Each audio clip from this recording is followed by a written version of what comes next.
ലോക സമുദ്ര ദിനമായി ആചരിക്കുന്നത് ജൂൺ 8-നാണ്. ലോക സമുദ്ര ദിനമായി ആചരിക്കുന്നത് ജൂൺ 8-നാണ്. ഏറ്റവും കൂടുതൽ സജീവ അഗ്നിപർവ്വതങ്ങൾ ഉള്ള സമുദ്രം പസഫിക് സമുദ്രമാണ്. ഏറ്റവും കൂടുതൽ സജീവ അഗ്നിപർവ്വതങ്ങൾ ഉള്ള സമുദ്രം പസഫിക് സമുദ്രമാണ്. ഏറ്റവും വലുപ്പം കൂടിയ സമുദ്രം പസഫിക് സമുദ്രമാണ്. ഏറ്റവും വലുപ്പം കൂടിയ സമുദ്രം പസഫിക് സമുദ്രമാണ്.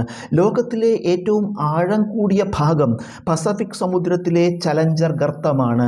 ലോകത്തിലെ ഏറ്റവും ആഴം കൂടിയ ഭാഗം പസഫിക് സമുദ്രത്തിലെ ചലഞ്ചർ ഗർത്തമാണ്. ലോകത്ത് ഏറ്റവും കൂടുതൽ മത്സ്യബന്ധനം നടക്കുന്നത് പസഫിക് സമുദ്രത്തിലാണ്. ലോകത്ത് ഏറ്റവും കൂടുതൽ മത്സ്യബന്ധനം നടക്കുന്നത് പസഫിക് സമുദ്രത്തിലാണ്. ഏറ്റവും കൂടുതൽ ദ്വീപുകൾ കാണപ്പെടുന്ന സമുദ്രം പസഫിക് സമുദ്രമാണ്. ഏറ്റവും കൂടുതൽ ദ്വീപുകൾ കാണപ്പെടുന്ന സമുദ്രം പസഫിക് സമുദ്രമാണ്. റിംഗ് ഓഫ് ഫയർ എന്ന അഗ്നിപർവ്വത മേഖല കാണപ്പെടുന്നത് പസഫിക് സമുദ്രത്തിലാണ്. റിംഗ് ഓഫ് ഫയർ എന്ന അഗ്നിപർവ്വത മേഖല കാണപ്പെടുന്നത് പസഫിക് സമുദ്രത്തിലാണ്. ലോകത്തിലെ ഏറ്റവും വലിയ അഗ്നിപർവ്വതമായ താമു മാസിഫ് സ്ഥിതി ചെയ്യുന്നത് പസഫിക് സമുദ്രത്തിലാണ്. ലോകത്തിലെ ഏറ്റവും വലിയ അഗ്നിപർവ്വതമായ താമു മാസിഫ് സ്ഥിതി ചെയ്യുന്നത് പസഫിക് സമുദ്രത്തിലാണ്. പസഫിക് സമുദ്രത്തിലെ ഏറ്റവും വലിയ ദ്വീപ് പാപ്പുവ ന്യൂ ഗിനിയ ആണ്. പസഫിക് സമുദ്രത്തിലെ ഏറ്റവും വലിയ ദ്വീപ് പാപ്പുവ ന്യൂ ഗിനിയ ആണ്. ഹവായി ദ്വീപ്, ഈസ്റ്റർ ദ്വീപ് എന്നിവയും പസഫിക് സമുദ്രത്തിലാണ്. ഹവായി ദ്വീപ്, ഈസ്റ്റർ ദ്വീപ് എന്നിവയും പസഫിക് സമുദ്രത്തിലാണ്.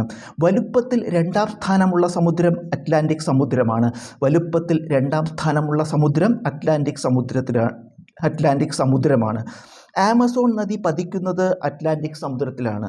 ആമസോൺ നദി പതിക്കുന്നത് അറ്റ്ലാന്റിക് സമുദ്രത്തിലാണ്.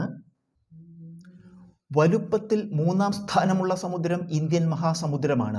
വലുപ്പത്തിൽ മൂന്നാം സ്ഥാനമുള്ള സമുദ്രം ഇന്ത്യൻ മഹാസമുദ്രമാണ്. ഇന്ത്യൻ മഹാസമുദ്രത്തിലെ ഏറ്റവും വലിയ ദ്വീപ് മഡഗാസ്കറാണ്. ഇന്ത്യൻ മഹാസമുദ്രത്തിലെ ഏറ്റവും വലിയ ദ്വീപ് മഡഗാസ്കറാണ്. ദക്ഷിണ സമുദ്രം എന്നറിയപ്പെടുന്നത് ആർട്ടിക് സമുദ്രമാണ്. ദക്ഷിണ സമുദ്രം എന്നറിയപ്പെടുന്നത് ആർട്ടിക് സമുദ്രമാണ്. ലോകത്തിലെ ഏറ്റവും ചെറിയ സമുദ്രം ആർട്ടിക് സമുദ്രമാണ്. ലോകത്തിലെ ഏറ്റവും ചെറിയ സമുദ്രം ആർട്ടിക് സമുദ്രമാണ്.